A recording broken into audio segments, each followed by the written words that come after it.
यह कहानी एक डरावनी रात की। इसी गांव में राजा नाम का एक लड़का रहता था।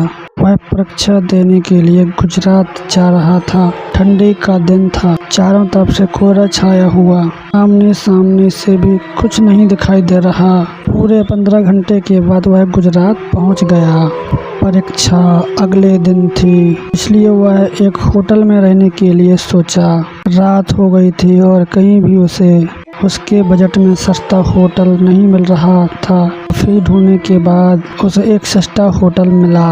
उसने उस होटल में एक कमरा बुक करवाया और जब वह कमरे में गया तो उसने देखा कि चारों तरफ जाले लगे हुए थे। ऐसा लग रहा था कि मानो कमरा काफ़ी सालों से बंद पड़ा था और कमरे के अंदर का माहौल एकदम डरावना और सुनसान लग रहा था। लेकिन उसने ये सब नज़रअंदाज कर दिया और होटल से खाना मंगवाया और खा पी कर सोने चल दिया। जब वह सो रहा था तो लगभग रात के 1 बजे के करीब उसे किसी के पायल की घुंघरू की आवाज़ सुनाई दी। वह रात एक डरावनी रात थी। राजा तुरंत नींद से उठ गया और जल्दी से खिड़की के पास गया, ये पता करने के लिए कि इतनी रात को किसकी पायल की आवाज़ सुनाई दे रही है और इस सुनसान रास्ते में कौन आधी रात को घूम रहा है। क्योंकि उस होटल में राजा और मैनेजर के अलावा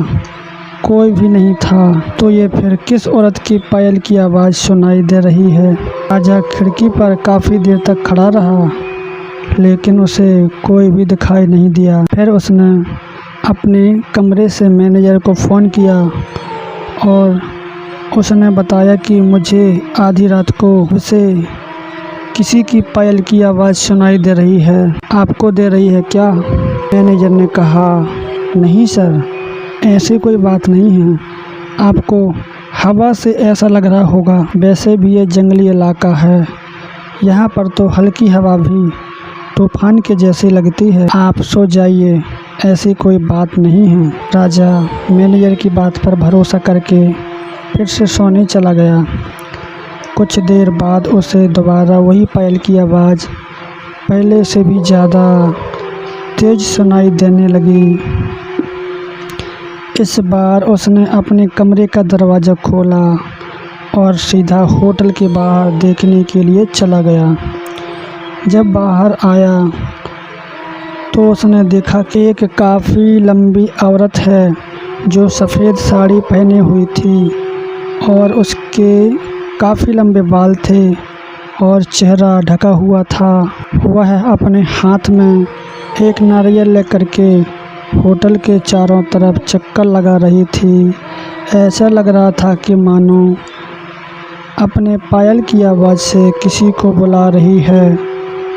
राजा दौड़कर उसके पास गया कि कौन है ये औरत जो इतनी रात को घूम रही है, लेकिन वह तुरंत ही गायब हो गई और चारों तरफ कोहरा ही कोहरा फैल गया। अब राजा भी थोड़ा घबरा गया, क्योंकि जिस औरत को वह सामने से देखा था अब वो वहाँ पर नहीं दिखाई दे रही। राजा अपने होटल में वापस जाना चाहा, लेकिन फिर उसे दोबारा पायल की आवाज़ सुनाई देने लगी। राजा अब उसे ढूंढते हुए जंगल की ओर जाने लगा। चलते चलते वह अपने होटल से इतनी दूर आ गया, उसे पता ही नहीं चला। फिर उसने उस घने जंगल में कुछ ऐसा देखा कि उसका दिल दहल गया।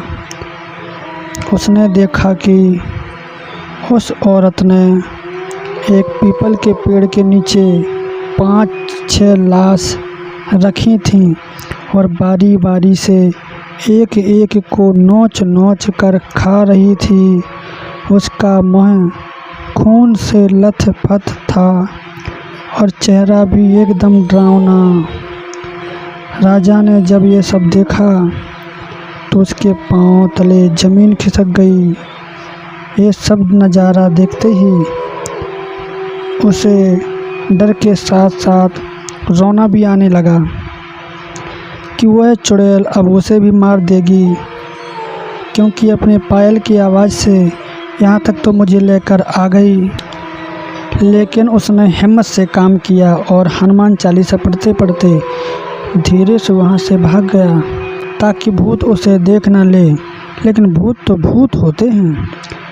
राजा जैसे वहाँ से भागने की कोशिश किया, वो चुड़ैल अचानक उसके सामने आ गई और उसे इशारों से अपने अड्डे पर ले जाने लगी जहाँ पर उसने लाशें रखी थीं।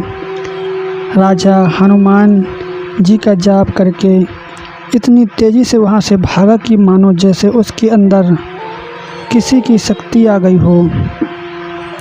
भागते भागते सीधा वह अपने होटल वापस आ गया। वहाँ थोड़ी देर रुका तो उसने देखा कि वहाँ पर एक आदमी दिखाई दिया। उसे देखकर ऐसा लग रहा था कि ये अच्छा आदमी है। वह राजा के पास आकर बोला, अरे भाई, क्या हुआ तुम्हें? इतना डरे हुए क्यों हो? राजा ने सारा किस्सा उस आदमी को सुनाया तो उसने बताया कि भाई, तुम बहुत किस्मत वाले हो, आज तुम बच गए। वो भूत किसी को भी नहीं छोड़ती और तुम इस होटल में क्या कर रहे हो? इसको तो बंद हुए काफ़ी साल हो गए हैं। राजा जब उस आदमी का इतना बात सुना तो उसका डर के मारे पसीने निकलने लगे। फिर वह आदमी बताने लगा कि इस होटल में बहुत साल पहले एक लड़की के साथ 4-5 लड़के उसका भयानक तरीके से रेप करके मार दिए थे। लड़की तो मर गई लेकिन किसी को भी नहीं छोड़ी, और जो भी उस रात के समय इस रास्ते से गुजरता है सबको अपने कब्जे में कर लेती है और मार देती है। और कुछ दिन बाद इस होटल पर पुलिस का छापा पड़ा तो तब से ये होटल बंद है। राजा उस आदमी की पूरी बातें सुना तो वह ज़ोर ज़ोर से रोने लगा, ये सोच कर कि आज मैं मर जाता। फिर वो आदमी राजा को चुप कराया और बोला, चलो आज रात तुम मेरे घर रह लो, मेरा घर पास में ही है, डरो मत, अब मैं आ गया हूँ ना। राजा उस आदमी को धन्यवाद दिया और उसके साथ उसके घर चला गया और अपने आप से एक वादा किया कि आज के बाद वह भूल कर भी कभी किसी अनजान जगह पर नहीं जाऊंगा।